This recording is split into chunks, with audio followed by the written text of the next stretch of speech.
नमस्कार मित्रों, मैं बबीता जोशी आप सभी का हार्दिक स्वागत करती हूं अपने चैनल पर। कृपया आप चैनल पर नए हो तो प्लीज़ चैनल को सब्सक्राइब जरूर कीजिए। आज मैं आपको कुंभ राशि के बारे में बता रही हूं कि शनि की साढ़े साती का प्रभाव कैसा चल रहा है कुंभ राशि पर 2024 में, यानी शनि की साढ़े साती का दूसरा अंतिम चरण चल रहा है। इस दूसरे अंतिम चरण में हमें 2024 में क्या लाभ प्राप्त होने वाला है कुंभ राशि के जातकों को लिए। अब देखिए, कुंभ राशि के जातकों को शनि की साढ़े साती चल रही थी और अब तक जो शनि की साढ़े साती का प्रथम चरण था, जब तक प्रथम चरण चला यानी 2020 से लेकर के हमें बहुत से परेशानियों का सामना करना पड़ा। हमारे हर कार्य क्षेत्र में हमें बहुत मेहनत करनी पड़ी। मेहनत करने के बावजूद भी हमें अच्छा परिणाम नहीं मिल पाया। प्रथम चरण में जब शनिदेव महाराज आए तो देखिए, व्यक्ति का मन आलस्य में हो जाता है। प्रथम चरण में व्यक्ति का मन एक जगह पर नहीं ठहरता है। प्रथम चरण में व्यक्ति बार बार एक जगह के चक्कर लगाता रहता है, चाहे वो कोर्ट कचहरी हो, चाहे वो हॉस्पिटल हो, बार बार व्यक्ति दौड़ता रहता है। ये शनि के प्रथम चरण का प्रभाव होता है। अब देखिए, शनि का आप पर द्वितीय चरण चल रहा है 2024 में और ये शनि का साढ़े साती का दूसरा और अंतिम चरण चल रहा है आपको।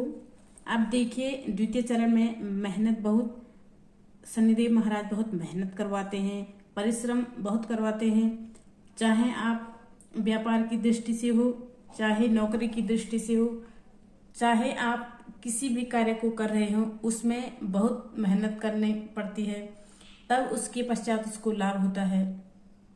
लेकिन कुंभ राशि वाले जातकों के लिए शनिदेव महाराज बड़े ही मेहरबान होते हैं, क्योंकि कुंभ राशि शनिदेव की अति प्रिय राशि है। ये एक मकर राशि और एक कुंभ, ये शनिदेव की मूल त्रिकोण राशि भी होती है। साढ़े साती देखिए हर व्यक्ति के जीवन में आती है और ये ढाई साल के बाद ये साढ़े साती हो जाती है। ढाई साल, 3 बार 3 चरण में तो साढ़े साती हो गई।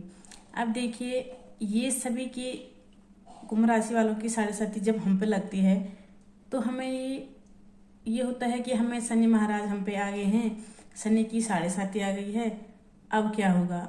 हम बहुत भावुक हो जाते हैं, बहुत घबरा जाते हैं। लेकिन नवग्रहों में मैं आपको बता दूं कि शनि की साढ़े साती हो चाहे ढैया हो, लेकिन नवग्रहों में शनि अति प्रिय ग्रह है। शनि देवता हमेशा न्यायिक होते हैं। ये वैसे तो बहुत अच्छा फल देने होते हैं। शनिदेव कर्म का लेखा जोखा करते हैं। अब देखिए, इनके हाथ पर कर्म का लेखा जोखा ना हो तो शनि फिर इनसे क्यों डरे, लोग फिर इनसे डरना ही छोड़ दें। इसीलिए लोग इनसे डरते हैं, क्योंकि शनिदेव कर्म का सारा हिसाब करते हैं, सारा लेखा जोखा अपने हाथ पर रखते हैं, न्याय प्रिय होते हैं। ये शनिदेव महाराज का तुमने देखा होगा कि शनिदेव राजा को रंक से राजा बना देते हैं। अगर किसी एक की कुंडली में शनिदेव उच्च के है और अपने सही स्थान पर विराजमान हो तो शनि की विषुवक्री महादशा में या शनि की महादशा में जीव को कहां से कहां तक पहुंचा देता है, अर्श से पर्श तक पहुंचा देता है, बहुत लाभ दिलाता है। लेकिन अगर हमारी कुंडली में शनिदेव कहां पर विराजमान है, इस बात का हमें विशेष ध्यान रखना होता है।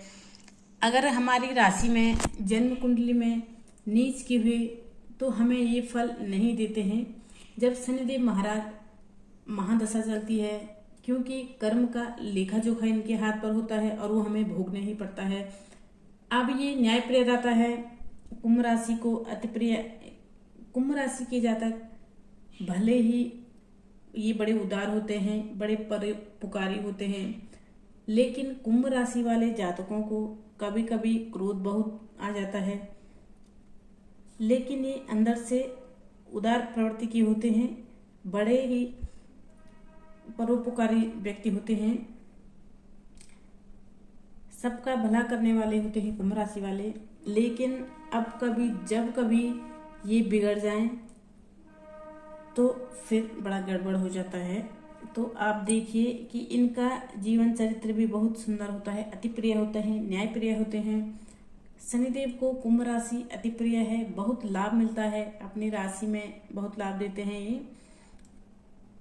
अब देखिए, शनिदेव महाराज 22 साल के बाद साढ़े शक्ति हर व्यक्ति के जीवन में आती है, और ये आपकी कुंभ राशि वाले जितने भी जातक हैं उनका ये साढ़े शक्ति का द्वितीय चरण चल रहा है, और ये कब तक चलेगा? 29 मार्च 2025 तक। फिर तीसरा चरण आपका प्रारंभ हो जाएगा। दूसरे चरण में शनिदेव बहुत मेहनत करवाते हैं, चाहे आप व्यापार के क्षेत्र में हो, चाहे आप नौकरी के क्षेत्र में हो। हमें अपना ईमानदारी से कार्य करना चाहिए, तभी शनिदेव हमें अच्छा फल देते हैं। आपके दशम भाव में जब शनिदेव दृष्टि डालते हैं तो शनिदेव आपके कर्म का लेखा जोखा इनके हाथ में होता है। तो शनिदेव की जब महादशा चल रही हो, शनिदेव हमारे साढ़े शक्ति में चल रहे हो, व्यक्ति को अच्छा कर्म करना चाहिए, सबका भला करना चाहिए, किसी के भी साथ में अनर्थ नहीं करना चाहिए। अगर शनिदेव की महादशा में आपने गलत कार्य कर दिए, किसी के साथ धोखाधड़ी कर दी, किसी का धन हड़पा, झूठ बोला, फ्रेड, किसी के साथ नारी की बेइज्जती करी, तो शनिदेव की महादशा में आपको कभी भी सुख शांति नहीं मिलेगी और ना ही लाभ प्राप्त होंगे, क्योंकि न्याय के कर्ता है शनिदेव, न्यायाधीश हैं।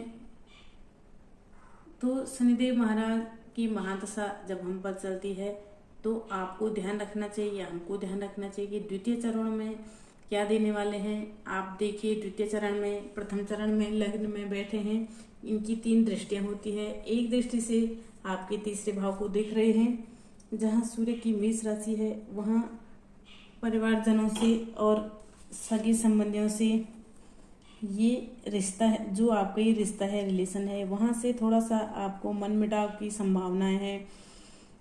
तो आप ये थोड़ा सा अपनी कुंडली पर ये विचार करिए कि सप्तम भाव में जब दृष्टि जाएगी शनिदेव की, आप देखिए जैसे शनिदेव सप्तम में दृष्टि लाएंगे तो ये पति और पत्नी का होता है, रिलेशन का होता है। तो जो संबंध है सप्तम भाव से, रिलेशन है, चाहे वो पार्टनरशिप के रिलेशन हो, चाहे व्यापार संबंधित हैं, तो वहाँ पर थोड़ी सी आपको सावधानी बरतने की आवश्यकता है, क्योंकि शनिदेव महाराज न्याय प्रियदाता हैं, न्याय करने वाले हैं।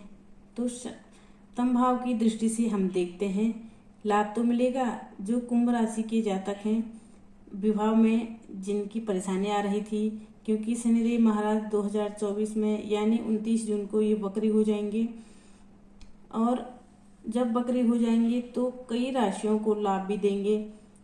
तो आप देखिए कि सप्तम भाव में दृष्टि जाएगी तो जो हमारा रिलेशन है, चाहे वो पति पत्नी का हो, चाहे वो प्रेम के संबंध हो, चाहे वो साझेदारी के संबंध हो, आपके व्यापारिक आदि के संबंध हो, लेकिन उनमें थोड़ा सा हमें देखने को ये मिलेगा कि कहीं हमें दिक्कत ना आए। इसलिए आप शनिदेव की पूजा करें, शनिदेव महाराज के मंत्र का जप करें, कुछ काली वस्तुएं का दान करें, पीपल के वृक्ष के नीचे शनिवार को तेल का दीपक जलाएं।